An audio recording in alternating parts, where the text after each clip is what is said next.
Money can feel simple when it's in your hand. But once you spend it, it starts moving through a much bigger system. $1 can pay a worker, fund a business, support a loan, and even cross borders. That's what this video is about. How money flows through society, and why that flow shapes everyday life.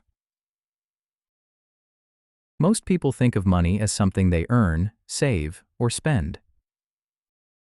But money is not just something we hold. It's something that moves. And that movement keeps the economy working.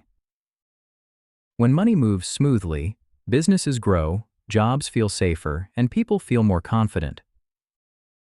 When money slows down, everything can start to feel tighter. So to understand the economy, we need to understand the flow. In simple terms, money moves through a loop. It goes from households to businesses, from savers to borrowers, from taxpayers to government programs, from one country to another.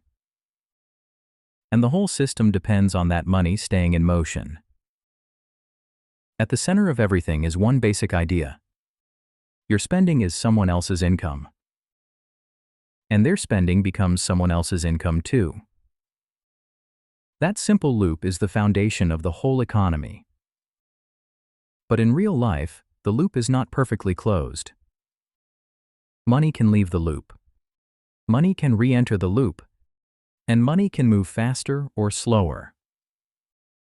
That's what creates growth, slowdowns, and pressure. The first part of the flow is the most familiar. People work. Businesses pay wages. That wage becomes income. Then people use that income to buy things. Food, rent, clothes, gas, subscriptions. That spending goes to businesses. Then those businesses use that money to pay workers, buy supplies, and cover costs. So the cycle continues. Work creates income. Income creates spending. Spending supports more work. This is the core loop of the economy. But not every dollar gets spent right away. Some money leaves the main spending loop. This is where the system can weaken. If you save money instead of spending it, that dollar pauses. If you pay taxes, that dollar leaves private spending. If you buy imported goods, that money can leave the local economy. These are like leaks in the system. To keep the flow strong, money also needs to come back in. Businesses can invest in new stores, tools, or equipment. Government can spend on roads, schools, or public services.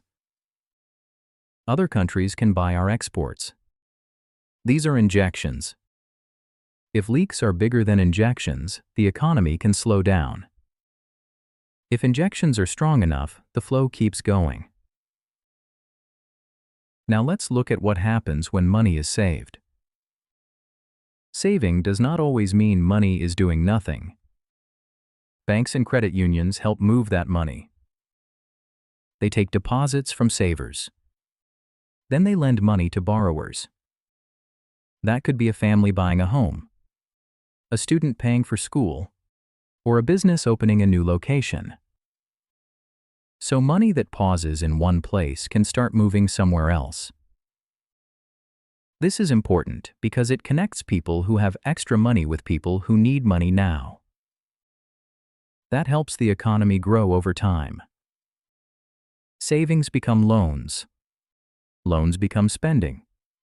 Spending becomes income again. Government also changes how money moves. It does this in two main ways: taxes and spending. Taxes pull money out of private hands. That reduces spending in one part of the system. But government spending puts money back in. That can mean public services, infrastructure, healthcare, education, or direct support like unemployment benefits. So government can slow one part of the flow and support another part. If government spends more than it collects, it adds extra demand into the system. That can help during weak periods. So, government is not outside the economy. It is one of the major channels inside the flow. Money does not stay inside one country. It also moves through global trade. When people buy products made overseas, money flows outward. When United States businesses sell products to other countries, money flows inward. That means local jobs can depend on global demand. A farmer selling crops abroad. A factory exporting parts. A software company selling services internationally. All of that brings money back into the domestic economy. So trade changes where money goes next. And it links local life to global markets. Here's one of the most important parts. Most money is not physical cash. Most money exists as digital balances in bank accounts. And a lot of that money is created through lending.